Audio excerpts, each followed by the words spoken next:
What's up YouTube? This is Coach Donny with ElevateYourself.org. In this video we'll talk about how to serve an effective jump float, and you see this all the way down at the high school, middle school level, all the way at the international level for both men's and women's games. And this video was suggested by Anton Nguyen, so thank you so much for this video suggestion.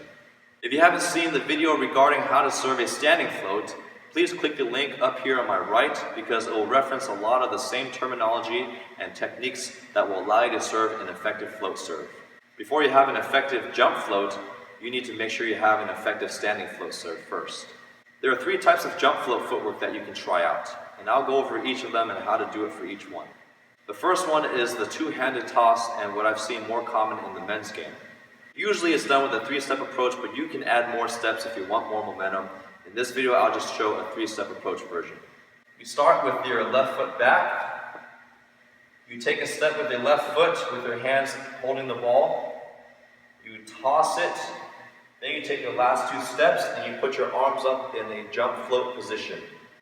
Once again, left foot back. Step, toss, step, step, arms up. And notice that when I'm doing this, I'm not bringing my arms down for power, because you just want to make sure your hands are up in a ready position to serve as flat as possible. So first try the movement without the ball, and this is what it looks like full speed without the ball.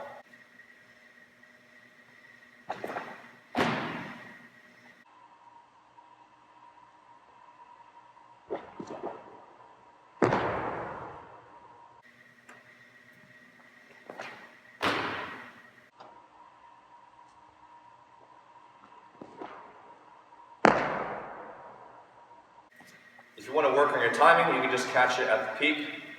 And for jump floats, you only want to toss it as high as your highest reach. You're essentially tossing yourself a 1. And if you toss it any higher, you're going to brush the ball and have backspin on it. If you toss it any lower, you're going to hit straight into the net.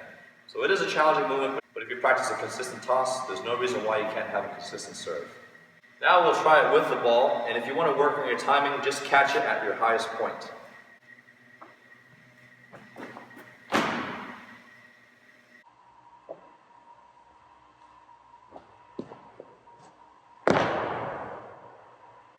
Notice that I'm tossing it slightly upward and forward because you're going to be drifting forward a little bit. But it's important not to toss too far forward, otherwise you will reach too low. So it's not exactly tossing straight up, but it's not exactly tossing too far forward. Kind of at a 30 to 45 degree angle. Now that you're ready to hit the ball, all jump floating is putting your arms up in the standing float position and contacting the ball at a higher point because you're jumping.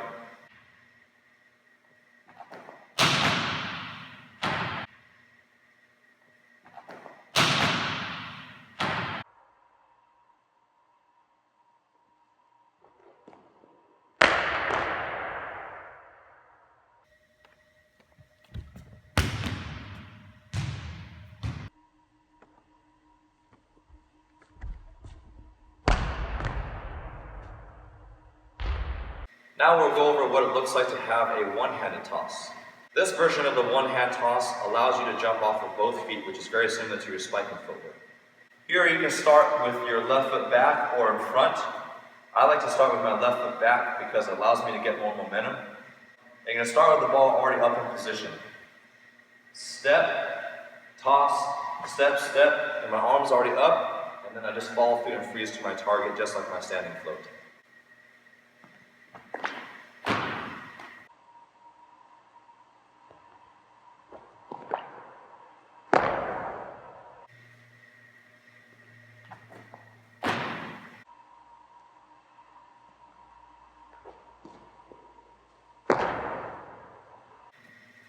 Now I'm going to show you the full movement with serving.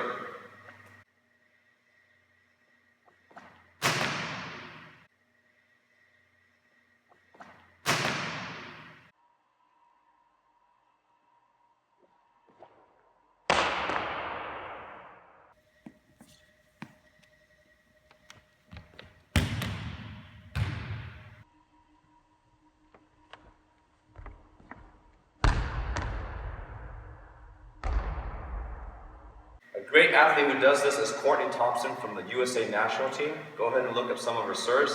She has a pretty nasty jump float. The third type of jump float footwork is like a slide. You're going at a slight angle and you're jumping off of one foot. A couple of reasons why people do this one instead of the first two is allows them to broad jump into the court a little bit more, and sometimes people are just more comfortable jumping off of one foot, like certain middles. In general, the principles are still the same. You're going to toss at the same height, which is your maximum reach. You're going to toss it slightly in front of you, and also you're going to toss it so you can contact it on your hitting shoulder. Your tossing timing will still be the same. You're still going to toss it right before your second step.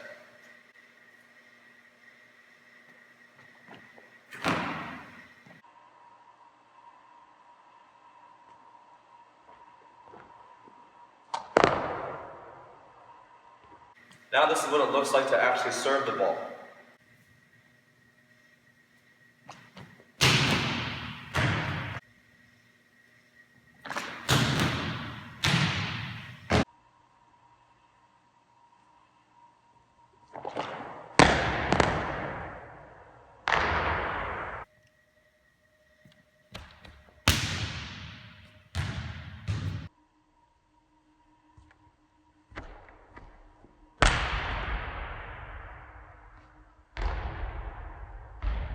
So there you have it. There are 3 types of jump float serves that you can try out at your next volleyball game or practice. Thank you so much for watching this video. If you have any other video suggestions regarding volleyball, athletic training, or fitness, please leave your suggestions in the comments below, and I'll see you guys in the next video.